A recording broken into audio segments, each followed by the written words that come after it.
Thanks very much for staying with us here on News 360. My name is Nanako Jafre with the latest sports update. Let's get into the details of our stories. And the Ghana Football Association and the British High Commission say they have sorted out their differences after a closed-door meeting at the GFA Secretariat on Tuesday. High Commissioner John Benjamin met with the GFA President Kwesi Nyantakyi and some senior officials after they publicly traded blows last year. But last December was intense.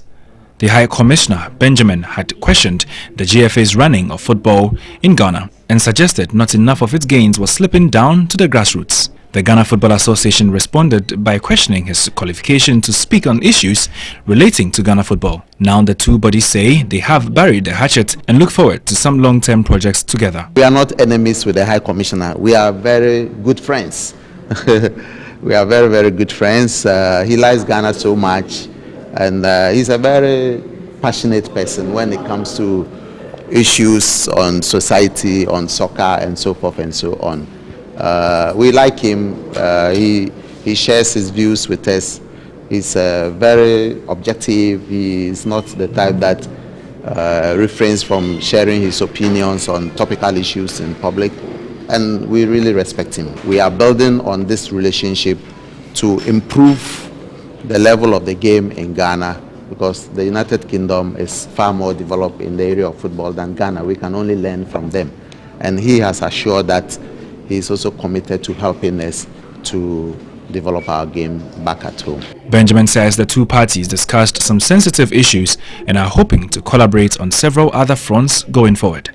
You all know that we had an exchange before Christmas at the end of last year. We discussed that, and on both sides apologies have been offered and accepted for that incident.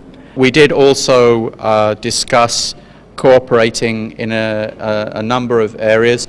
Efforts towards a peaceful election here. The UK is entirely and completely neutral. The elections are an internal affair and sovereign affair of Ghana, but if we can make a contribution, including through football, to ensuring a peaceful environment up to and through the elections, we are very happy and honoured to do so.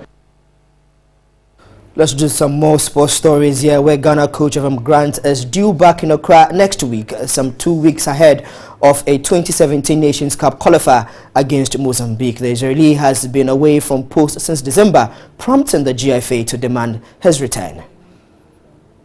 The fact that Avram Grant's arrival back into a city he is required to live and work in ahead of a Nations Cup qualifier is news underlies the problem. The Ghana Football Association's recent rhetoric about Grant has grown frustrated, as evident by the content of 2 letters that TV3 revealed were sent to the Black Stars coach last week. The body had in the past justified Grant's regular stay abroad as a necessary aspect of his work, and even suggested that Maxwell Konedu could provide effective scouting of local talent. But with public pressure mounting, the Ghana Football Association is beginning to come down hard on Grant. GFA Communications Director Ibrahim Sani Dara has suggested Grant should even be watching training sessions of local clubs as a way of boosting morale. The Israelis' media appearances last week in England only served to escalate that pressure, and there are bound to be some tough meetings when he arrives back in Accra. Grant's insistence on spending most of his time in Europe has become a regular problem in many African countries where expatriate coaches are the norm. Nigeria suffered that with Betty Vokes, and South Africans complained that Carlos Alberto Pereira stayed away too much during his time there. One former senior GFA official has suggested the body must tie him down with commitments to other junior teams to force him to stay. At this rate, even that might be too late.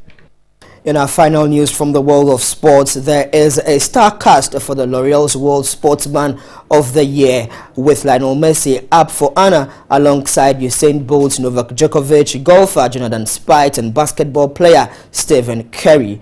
Messi enjoyed a strong 2014 by helping Barcelona win the La Liga, Copa del Rey and Champions League titles.